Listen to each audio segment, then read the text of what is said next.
Do you all have any standing as you're fighting these mandates? Is there anything you can do? Well, we've already filed 2 lawsuits. So Let Them Breathe is going to have a hearing this Monday against the mask mandate.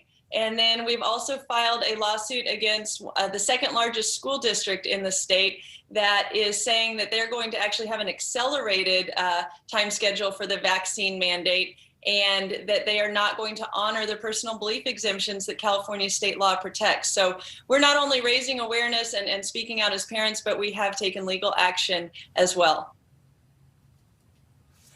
How much of this is about not trusting vaccines and not liking masks, and how much of it is not liking the government telling you what you have to do with your kids?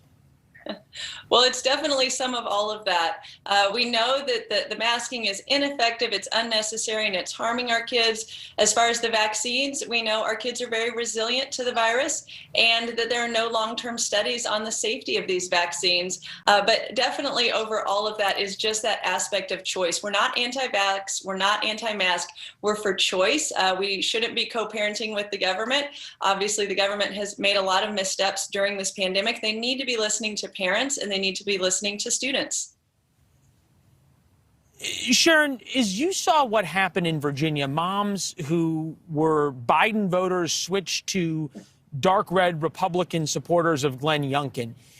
Are you seeing that same kind of shift over this issue? How much say should parents have in curriculum? Those who voted for Youngkin say 94%, a lot, some.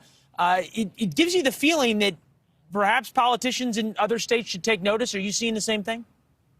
Absolutely. Our group is very diverse. We have people from every background, every end of the political spectrum. And so I'm definitely hearing that. And the government needs to remember that they govern based on the consent of the governed. And so we have elected representatives. We are paying their salaries. They need to be listening to the parents. And during this pandemic, the parents are the ones who really heard how it was affecting our kids. It's not the politicians. They're not. We certainly know from seeing things in Virginia how much of a difference parents made. Parents voted almost by 18 points for Glenn Youngkin. Interestingly enough, Youngkin used the exact same line you just used, consent of the governed, which is seeming to be coming back into vogue these days, which is probably a good thing. Sharon, great conversation. Let us know how the lawsuit goes. Thank you.